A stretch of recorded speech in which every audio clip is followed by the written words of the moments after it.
झुरहुर झुरहुर दाई नरेगी बोहते है वो नरेगी बोहते है। जी हाँ वो ईसर राजा कड़ी सेना ने। जी हाँ वो ईसर राजा कड़ी सेना ने।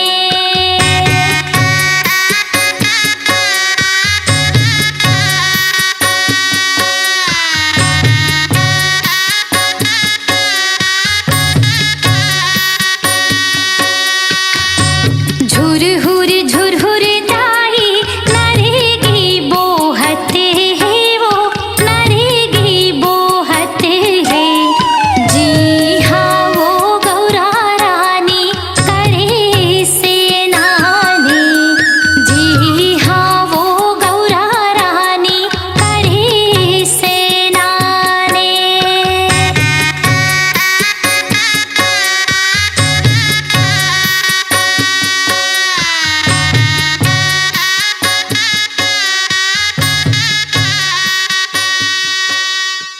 स्वरांजलि स्टूडियो, नेमीचंद गली नंबर 2, गंजपारा, रायपुर।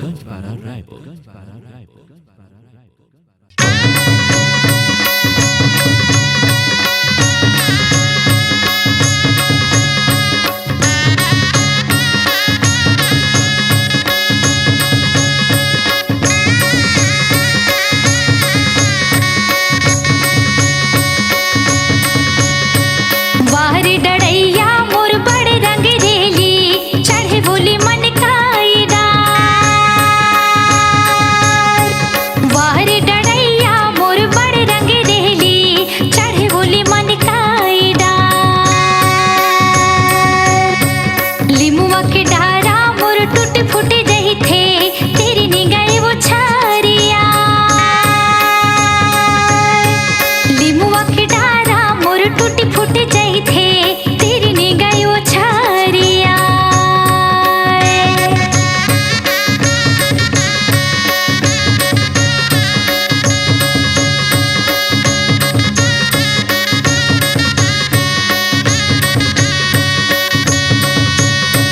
कौन सकेले तोर नवलूर तिरनी कौन सकेले लंबा केस।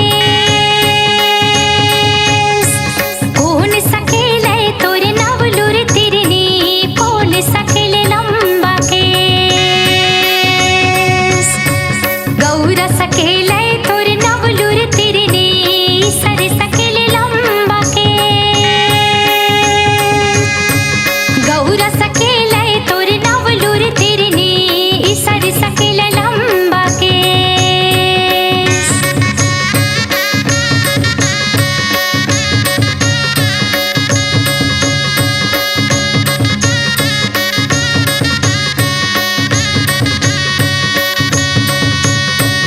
अनहिन बन के मैं मन ही कटायो बन बिंदिरा के खाल। अनहिन बन के मैं बन ही कटायो बन बिंदिरा के खाल। साजी हो ढोलकिया मैं नाग मोरी के बाजे ताल में ताल। साजी हो ढोलकिया मैं नाग मोरी के बाजे ताल में ताल।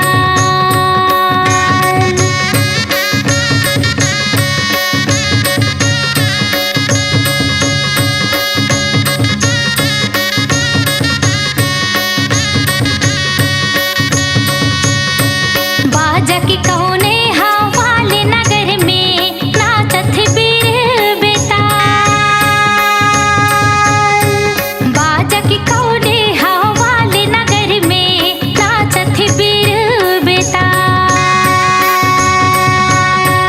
बाजा की कौने हवाले नगर में नाचत बीर बेताल। बाजा की कौने हवाले नगर में नाचत बीर बेताल।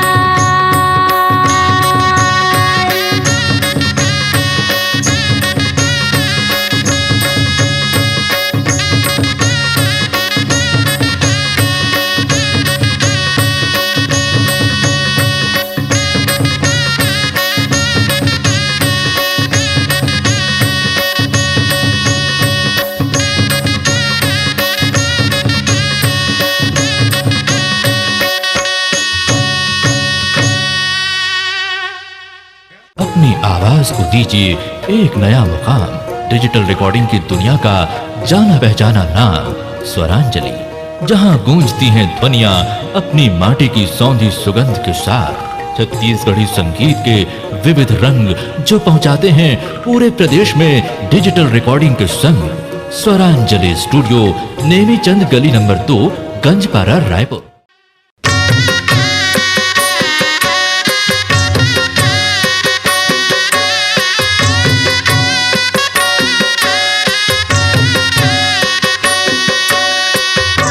करे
स्वरांजलि स्टूडियो, नेमीचंद गली नंबर 2, गंजपारा, रायपुर।